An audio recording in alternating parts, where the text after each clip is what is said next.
The death of Alexis Martinez, December 24th, 2009, Christmas Eve at Loro Parque, Tenerife. Trainer Alexis Martinez entered the pool with Cato, a 6-ton killer whale he'd worked with countless times before.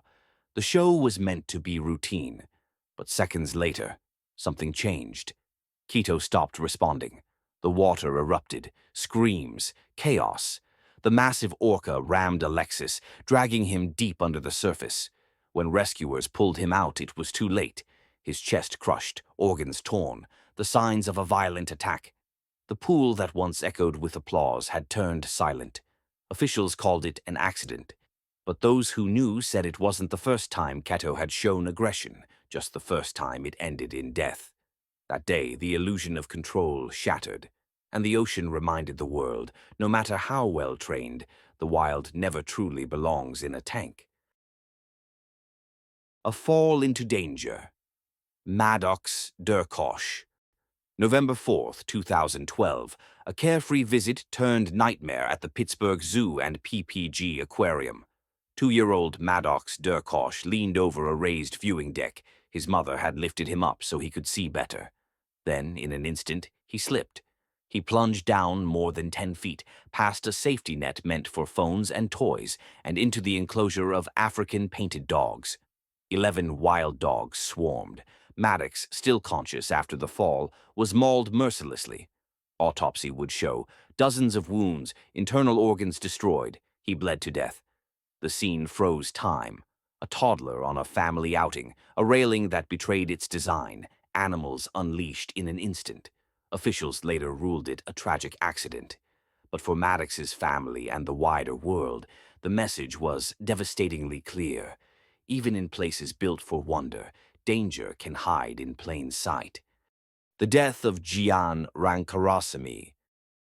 September 10th, 2025, Safari World, Bangkok. Veteran zookeeper Gian Rankarasamy entered the predator zone like he had for over 20 years. But that morning, a single mistake changed everything. He stepped out of his vehicle, a move strictly against safety rules. Within seconds, several lions noticed, their instincts ignited. A roar, a rush, chaos.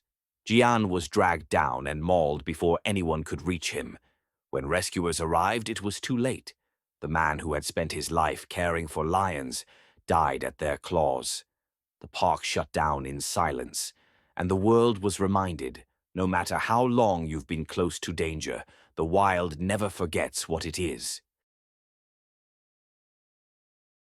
The death of Dawn Brancheau, February 24th, 2010, SeaWorld Orlando. Trainer Dawn Brancheau was finishing her performance with Tilikum, a 6-ton killer whale she had worked with for years.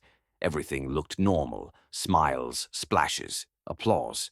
But as the show ended, something went wrong. Tilikum suddenly lunged, grabbing Dawn by the ponytail and pulling her under the water.